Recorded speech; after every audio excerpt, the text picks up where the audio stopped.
For a while here on this channel, we were talking about murders that took place or were blamed on the supernatural, demons specifically. There are a lot of the devil made me do it type cases, like the story of the murder of Bilba Henry and Nicole Smallman by Daniel Hussein. He actually drew up a contract with a demon to carry out these murders. Or Jack Callahan, who thought his father was a demon and drowned him in a lake. Both of those cases are pretty crazy, and you can watch them both on this channel. The links are below. The power of belief is a really strong thing. With that being said, if you're new here, hi. This is GettinSpooky, where we talk about creepy, weird, and obscure things. Today, we're going to talk about the Exorcism of Michael Taylor and the horrible aftermath. Many of you may not be aware of this, but in the 70s, exorcism fear was very real.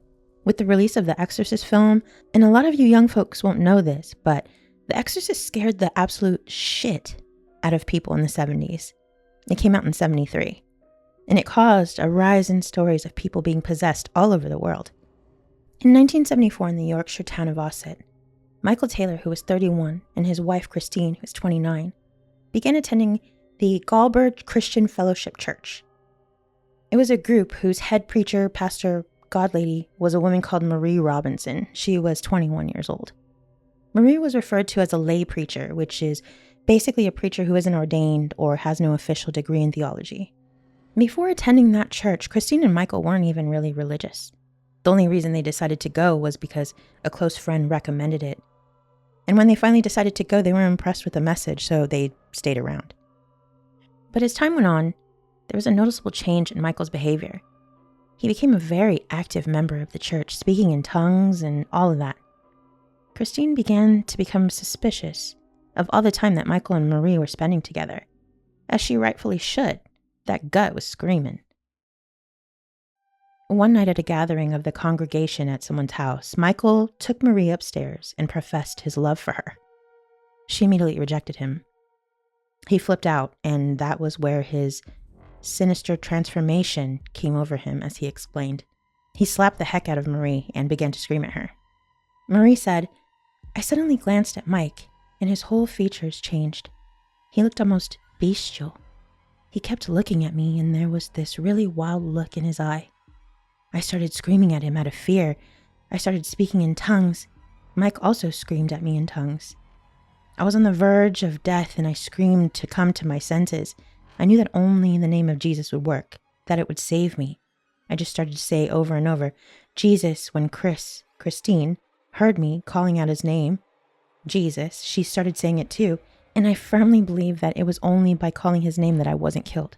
Christine and the congregation had to physically pull Michael off of Marie. Seemingly overnight, he began to get very irritable, had severe emotional and psychological distresses. He had visions and heard voices.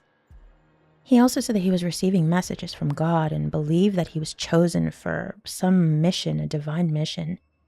Christine was freaked out, as she should. Her husband was acting like a complete insane person, seeing things and hearing things. She contacted the church for help. On October 5th, the high-ranking church officials summoned Michael and Christine to the church. They decided that after Christine came to them that Michael was infested with demons and must be exorcised, because, of course, that's the most logical reason.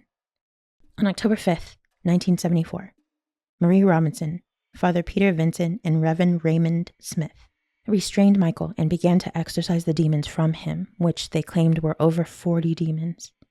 Michael exhibited bizarre and terrifying behaviors.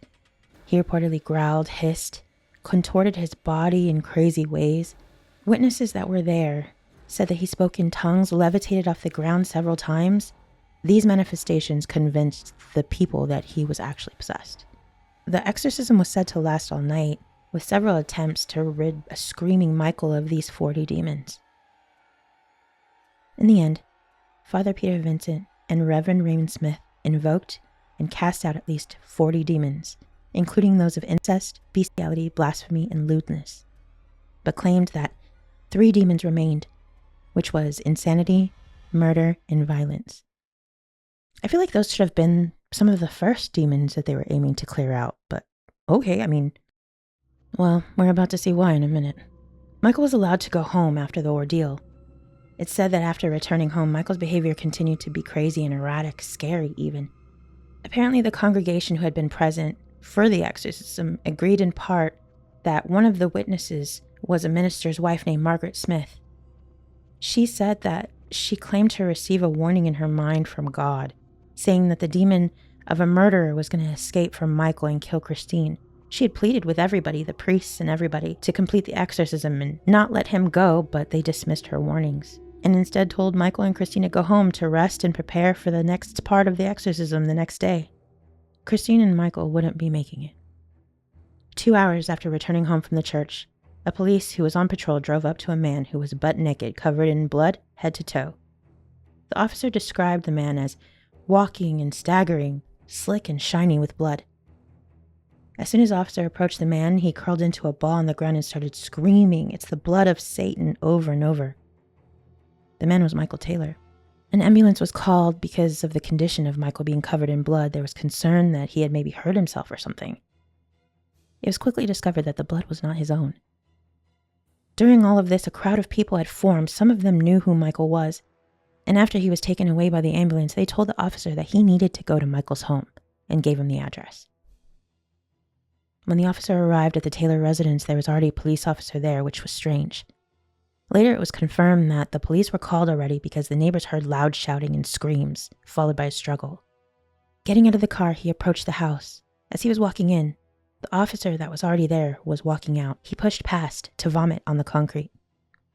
Allegedly, the officer that was already in the house said, "You don't want to see this, son. I've seen nothing like this before. It's the wife. He's ripped at her, son. It's a right mess in there. There's not much of her left. You don't want to see it." The officer walked in. The house was destroyed, covered in blood, wall to wall.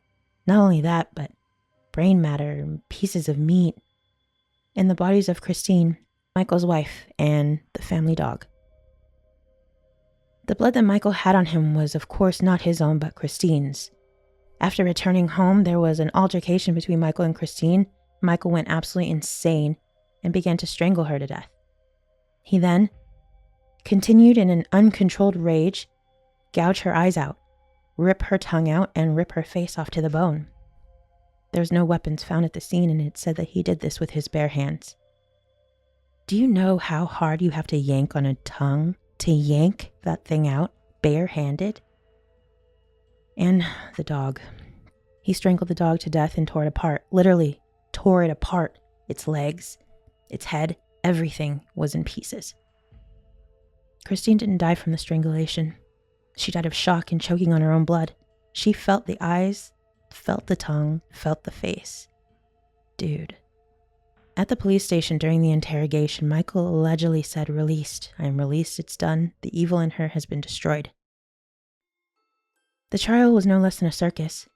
The media was all over this due to the subject matter and the satanic panic that was happening in the West. It was very clear that Michael had some mental issues going on. He took the stand and stated how he had no recollection of the incident and what had happened. The defense was clear to the jury that the church group was more of a fanatical cult that contributed to the delusions of a mentally disturbed man. The jury found Michael Taylor not guilty of murder for a reason of insanity.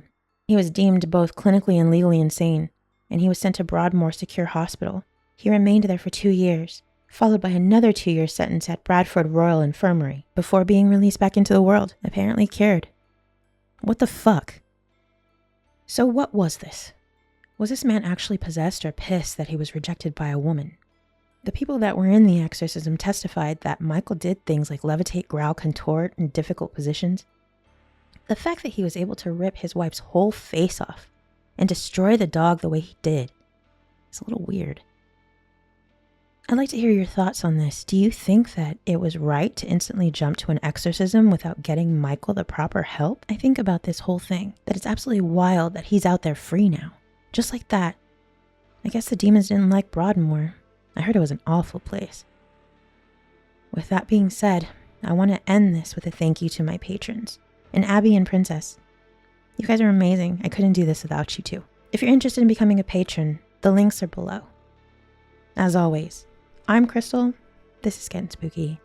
and I'm out.